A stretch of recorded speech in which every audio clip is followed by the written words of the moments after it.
you guys, and welcome back to my channel, True Feelings, and welcome back to my second Storytime Addiction.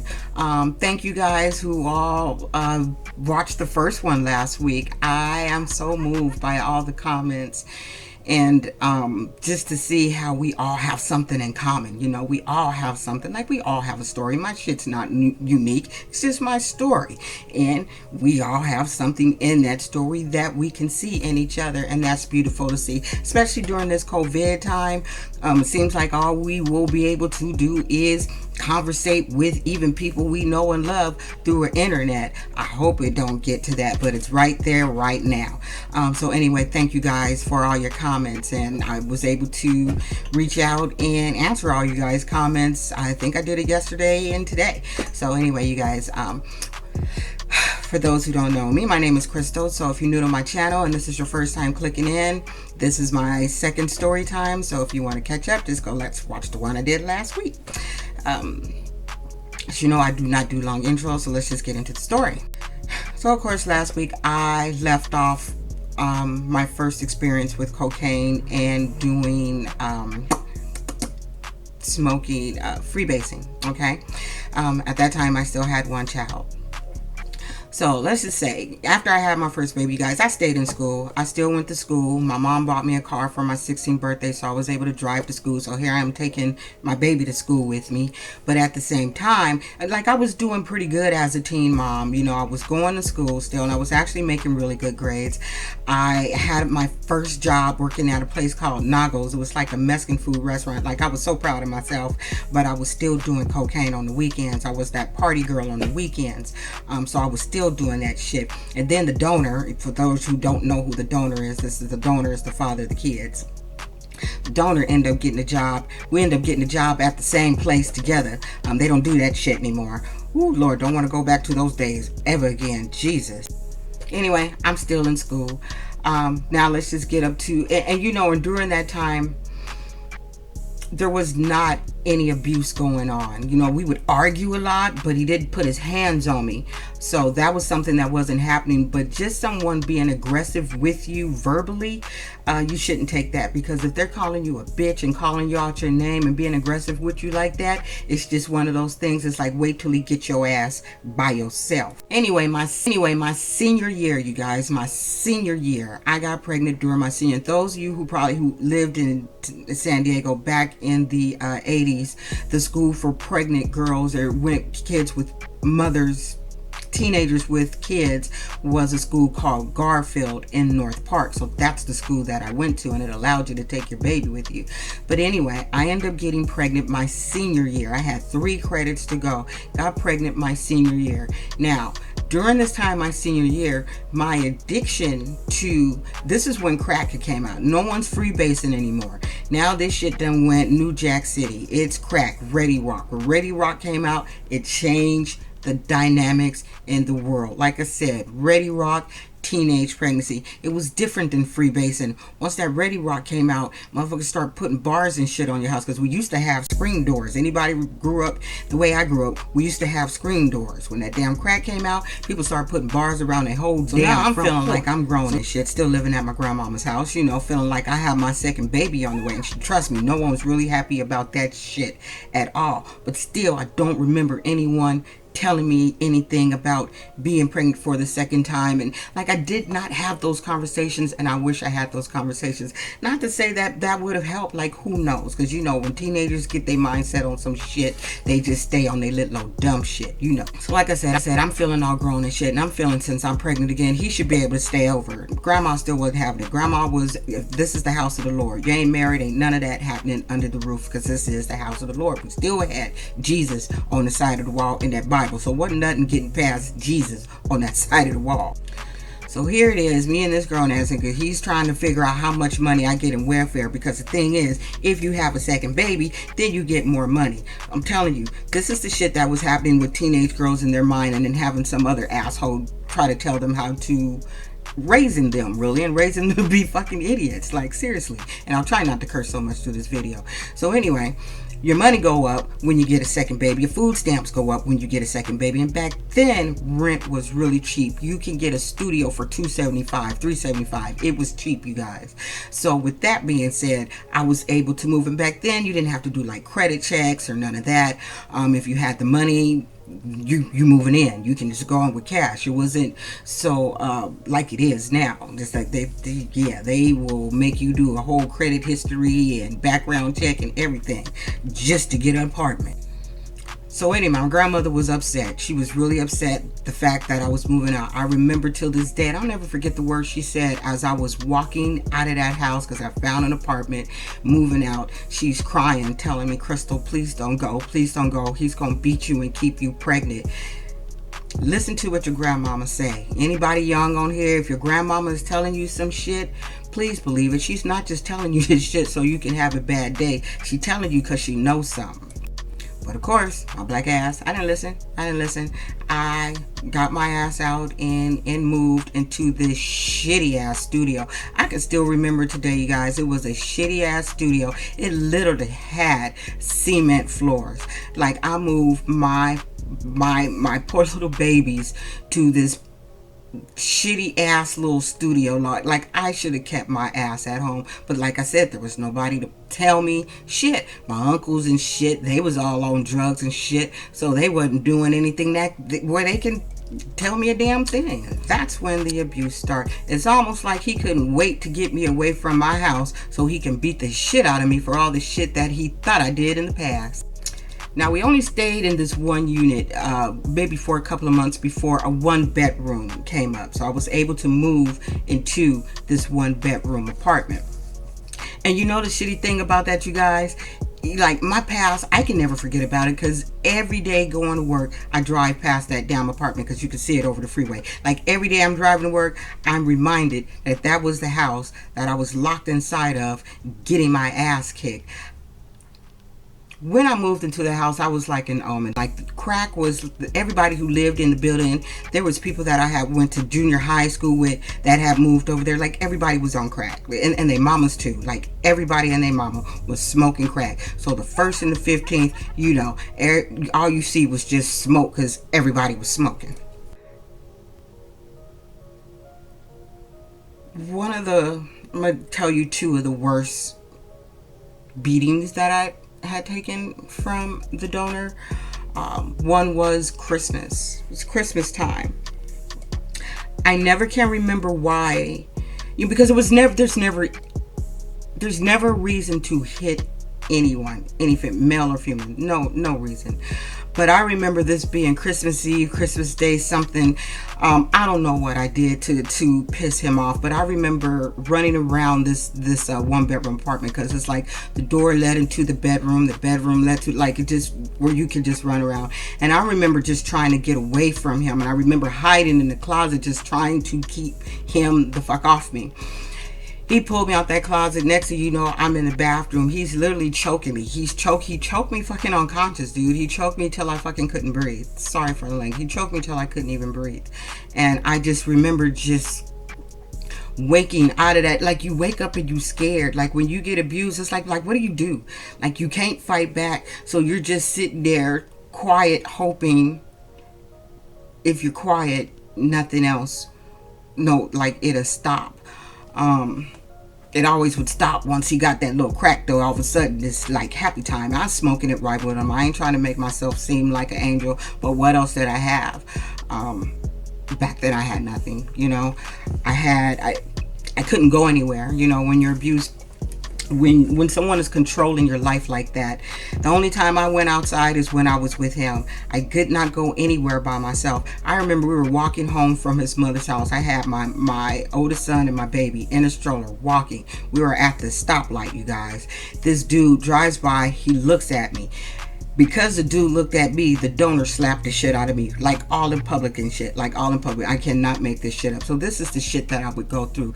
The last one that got me, that was finally his grandmother was able to see this shit. Just let me get to the story because I get all over the place, and I probably said this story, but I gotta keep saying some shit so we can get to the next phase. But anyway, It was nighttime. It was late at night. He wanted me to, because I would always give her money to hold for me, right?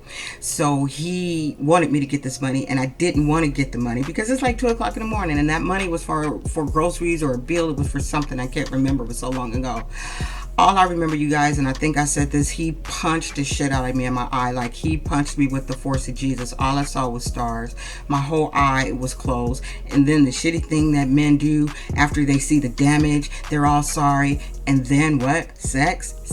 But what do? Are you going to say no? You're afraid to say no, because if you say no, you may get your ass kicked again. So that's borderline you just taking some shit, because God knows who wants to have sex when someone just punched you in the face and your whole face is swollen. Till this day, I have problems with this eye. I still have a knot on this eye. Like, if I put on false eyelashes, that's why I don't wear them. It look like I got lazy ass eye. That's why I don't wear false eyelashes. I didn't go outside for a long time. I couldn't, if you were to see my face, like, I couldn't go outside for a long time, which, I think my grandmother had came by once, and I just did not open the door. His mother had came by once, and I was outside. I was doing something where she heard me in the house. So I ended up having to open the door, and she saw my face, and she was livid, you guys. She was livid to the gods.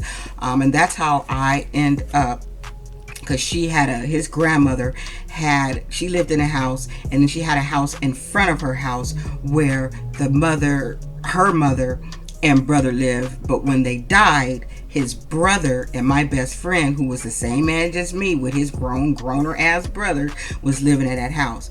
But how I got that house, let me tell you this story. So now, the donor's brother, he used to have a good ass job. He had a good job selling weed. And we so simple when we're young girls. We thinking if a man got a job and selling weed, he is just doing the most in life, right? Just doing the most in life, scholarship. Anyway, he decided he wanted to get into the drug dealing business and get out of weed and start selling crack because he thought he could make a profit. The problem is he was giving his own self the profit and smoking up his own shit.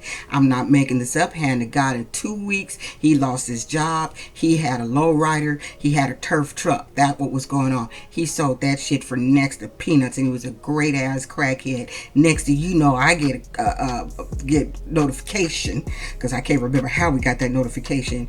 He started beating on my best friend, put her ass out of that house butt naked, and she started living down with my friend P. So we'll get to that. So that's how I ended up getting to the house, because now the brother is living with the grandmother, so she ended up moving me up to that front house, so I can be safe. That's like the only good thing that heifer ever did for me, and you're gonna understand why we're gonna be calling her heifer and probably some other names as we go on with the story. So I can say with that happening, the abuse stopped. Like I said, I had got pregnant. Again, now I'm on my 3rd child. And like I said, the abuse stopped. So now we're on the 4th child.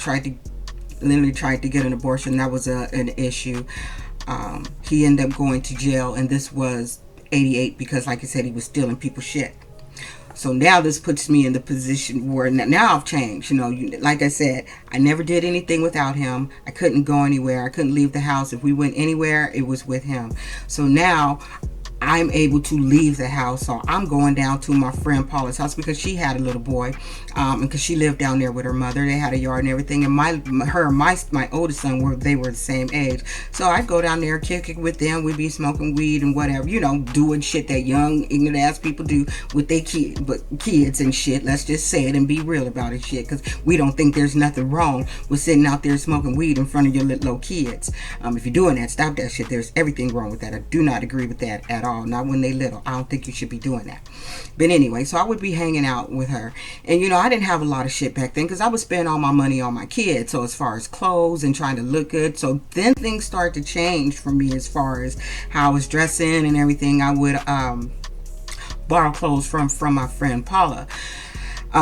Started to get noticed somewhat, but I didn't mess with any other neighborhood dudes. That's just shit. Like, they didn't have shit anyway, so it wasn't nothing for me to mess with because they were all crackheads. So there was no reason for me to be messing with any of these neighborhood dudes. But I started hanging down there a lot more often. It got to the point where I I end up moving out, you guys. I end up moving out of that front house because, let me see, this is what happened. This is how I end up moving to my friend Paula's house.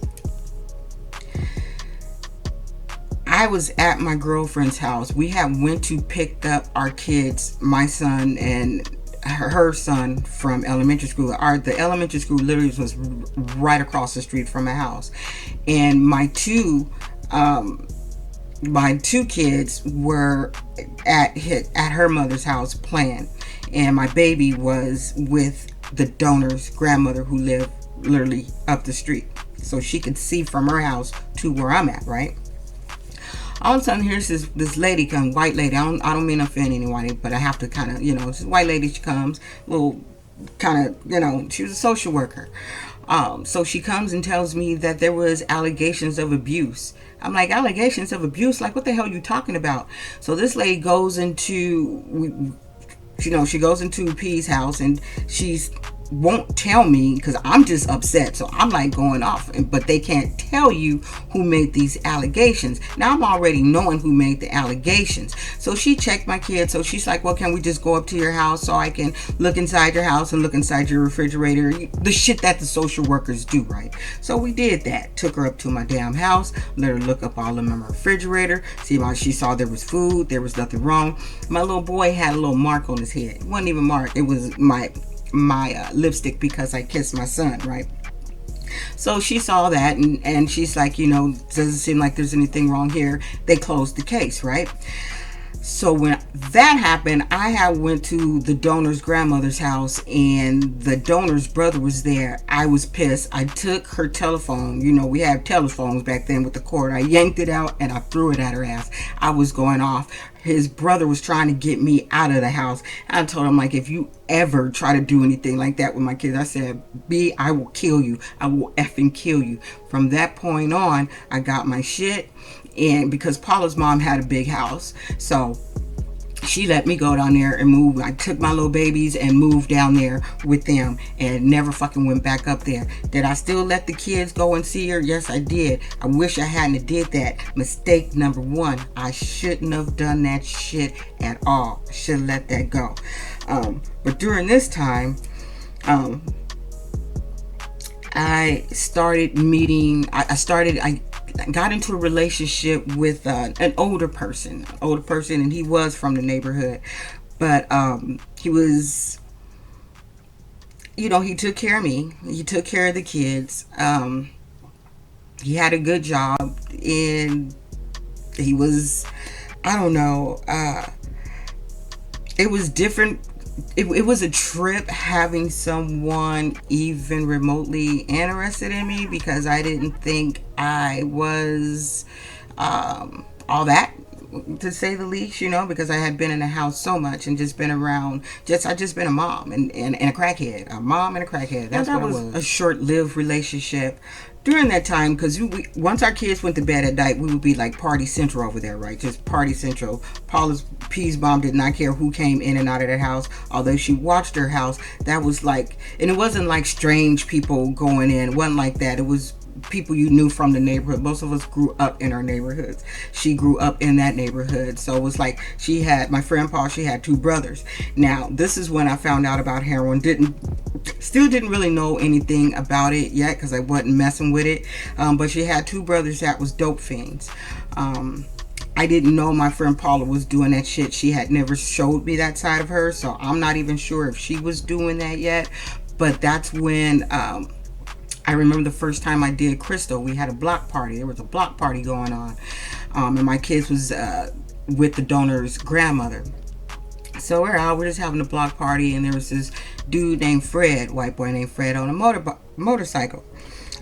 He had meth. At that time, I didn't know what it was, and the reason I found out, someone was like, oh, here's some lines, take a hit, and I thought it was cocaine, and that shit was meth. Shit burnt the shit out of me. I did not like that shit, because I stayed up forever. That shit was no joke. My whole face hurt, child. I don't even, oh my God, I'm just glad I'm not back in. I'm not gonna say thank the Lord that I'm just not there, and those of you who've been in it, thank the Lord you're not there anymore, because that's some awful shit. soon enough, this dude started coming around a lot. He had a decent job, and he was a drug dealer. Yay! Those all check for a great person to be in a relationship with, right? This was now my second. The other thing was just a thing. This was my second relationship that I started to get serious about. Like I said, he started coming around a lot, but I wouldn't allow him to touch, act, or do anything physical that looked like we were in a relationship in front of my kids. I'm like, don't ever do that, because they wouldn't have understood that.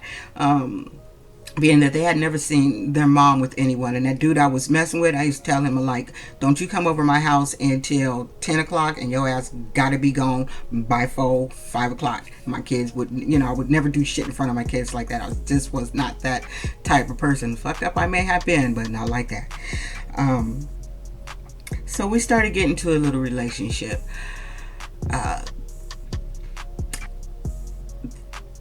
It was maybe 3 months into this relationship where I kind of started to be a little free with, like, he would try to hold my hand. I remember sitting talking to him in P's living room, and he put his hand on my leg, and my son that's currently in prison at Centinela doing the 13th, he just took his hand and just pushed it off my leg. Like, no, I don't even want you touching my mama. He was just so cute. It was a trip. But I remember my oldest son. He had came down from his grandmama's house. I had went and picked him up, and he said to me, he said, Mama, he said, what's a white devil? I said, what do you mean, what's a white devil? He said, Grandma said that man is a blue-eyed white devil. Because at this point, the grandmother, she could see. So she could see me get it driving off on the motorcycle with this dude. So she knew I was in a relationship with this dude. And they from the South, they still don't like white people. Okay, they still don't like white people to this day. Was just really racist, but I didn't know the level of the shit they would do because of it. And at that point, I wasn't writing a daddy no more. It's like I didn't give a shit. Like, I couldn't wait to get out of a relationship. I did not look back. I did not care. I just wanted out. And when he went to prison, that was my out, and I never was going to look back. I did not want that relationship anymore. You're in a relationship as a kid, and as you turn into a grown-ass woman, you start seeing shit a little differently because you've been held back from being that teenage kid and having different, going out with different people. I never got that opportunity. So now I'm wilding out because now I feel like I have that opportunity, but I'm a mother. Wrong time to start that shit. My opportunity was past. Your mother can't be doing that shit. But I didn't know no better. So because our relationship got real serious, we ended up moving. We got an apartment together. And when we got that apartment together, he was still working, but we were still doing meth, Never did that shit in front of my kids. They never saw me high. This is shit that I did at night. I'm sure I probably did some shit in the daytime, but like I said, I didn't do shit in front of my kids, and that's the honest to God truth. But that didn't make me a good mom. I was still an addict. I could have been doing other things, like trying to figure out what to do for my education. It's like this was a time for me to educate myself more, like do something to make my kids' life better. But like I said, you don't know better, you can't flow better. Nobody telling you shit, you don't know what to do after that. You don't know, because all my friends were full of shit and own shit. So what could they tell you? What could they tell you? Most of my family members at that time was fucked up, so who can tell you anything? So you're just out there in the world living, like just living and not really living. At the end of the day, Fred, he was a good person. It's funny, my husband's name is Fred. He was a cool ass dude. My kids adored him. And I need to make you pay attention to this. When I moved and got my own apartment with my apartment with Fred, I didn't take my oldest son with me. And the reason I didn't take my oldest son with me, it was still, the school year was about to end, and I didn't want to take him out of the school into the new school. So I just let him stay there. And that was something that his grandmother also requested that I do. So I just did it and made sure I went and picked up my kid on the weekends. So that's how that was happening. But then everything took a turn for the worse. But I'm gonna end this story right here, and I'll tell you about it next week. I I might tell you about it tomorrow, because I might go ahead and load this video today. Yeah, I might just load this video today. My mama's coming down tomorrow, so I may do another video with her in it, and we'll talk about what happened next. And these are, I tell you, the next story is just gonna blow your mind. That's when shit is about to get real, and this is where my heroin addiction is about to come to play. Yeah, the next story is going to really blow your mind. I can't believe that people could be as evil as they were to me. I did not see it coming, and I did not deserve that shit. Anyway, you guys, thanks for watching this video. Peace and love, and like I said at the end of all my videos, don't be an asshole.